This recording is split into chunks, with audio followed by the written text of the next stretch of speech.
दोस्तों नमस्कार प्रणाम। आप हैं दस्तरा न्यूज के साथ। मैं अनिल कुमार यादव अपने यूट्यूब चैनल पर आप सभी लोगों का स्वागत और अभिनंदन करता हूं। दोस्तों मैं आज पाखंड को बढ़ावा देने वाले एक ऐसे बाबा की चर्चा के लिए आया हूं जो दूसरों के भविष्य की बातें जानने या भविष्य देखने की बात कहते हैं।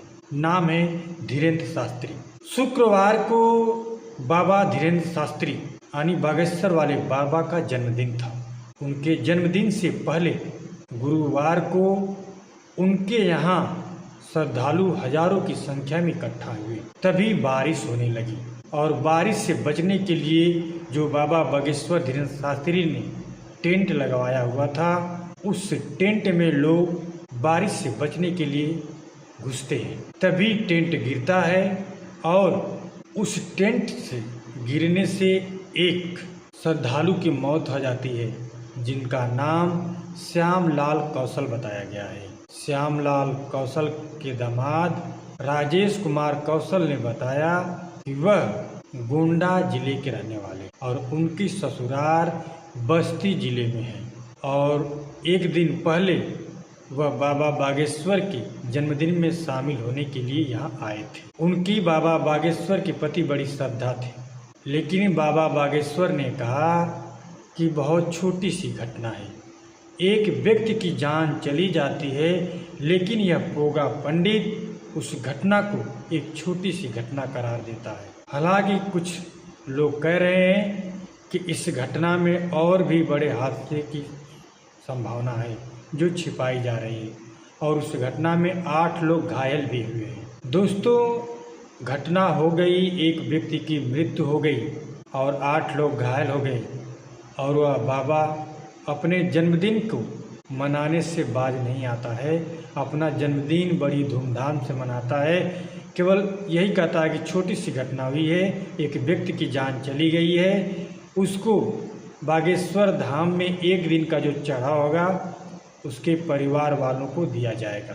यह बस ऐलान कर। दोस्तों कुछ दिन पहले अहमदाबाद में प्लेन क्रैश होता है। उस प्लेन क्रैश में 270 लोगों की जानें चली जाती हैं, लेकिन उस दिन यही बाबा धीरेन्द्र शास्त्री ऑस्ट्रेलिया में मौज कर रहे थे। 2 लाख का चश्मा और 60,000 का जैकेट पहन करके नाव को चला रहे थे। जब इनकी ट्रोलिंग हुई तो भारत वापस आते हैं तो वह ट्रोल करने वालों को गालियां देते हैं। एक पत्रकार ने इस घटना को लेकर के, उनके ऐशो आराम को लेकर के एक वीडियो बना दिया तो उसको तमाम तरह की गालियां देते हैं। दोस्तों अब यही धीरेन्द्र शास्त्री अब लाखों का कथा कहने का टेंडर ले रहे हैं। दोस्तों यही बागेश्वर वाले बाबा धीरेन्द्र शास्त्री, शुरू में इनकी क्या दशा थी, इनकी क्या हैसियत थी, आज वो किस मुकाम पे पहुँचे हैं, ये इसी धर्म वाले धंधे का कमाल है।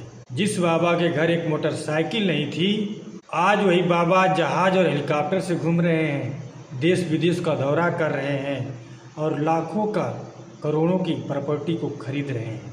दोस्तों वर्तमान समय में कथा वाचन का धंधा बड़ा सरल और कम खर्च वाला है, उसमें कुछ लगता नहीं है और करोड़ों की उगाही हो रही है।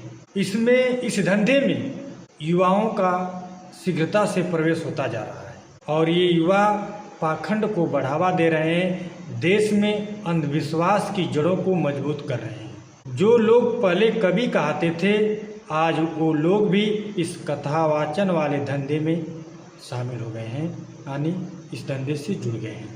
तो दोस्तों धर्म के नाम पर इस देश में बहुत से गलत चीज़ें की जा रही हैं। इस देश के आम नागरिकों को गुमराह किया जा रहा है। यहाँ यही नहीं, देश के यशस्वी प्रधानमंत्री मोदी जी तो बाबा धीरेन्द्र शास्त्री को अपना भाई तक बता चुके हैं और बाबा धीरेन्द्र शास्त्री भी एक पार्टी के प्रचारक के तौर पे जाना जाने लगा है। वह बाबा कम एक पार्टी का सपोर्टर ज़्यादा है। तो दोस्तों मैं आप सभी लोगों से निवेदन करता हूँ कि आप लोग ऐसे पोगा पंडितों पाखंडियों से दूर रहें।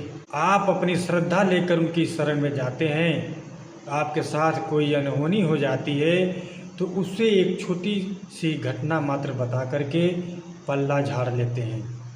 आप ऐसे लोगों से सतर्क हो जाएं। आपकी ज़िंदगी की कीमत उनकी नज़रों में कुछ नहीं है, क्योंकि वो व्यापारी हैं। देश को अगर आगे बढ़ाना है तो अंधविश्वास की जड़ों को काटना होगा।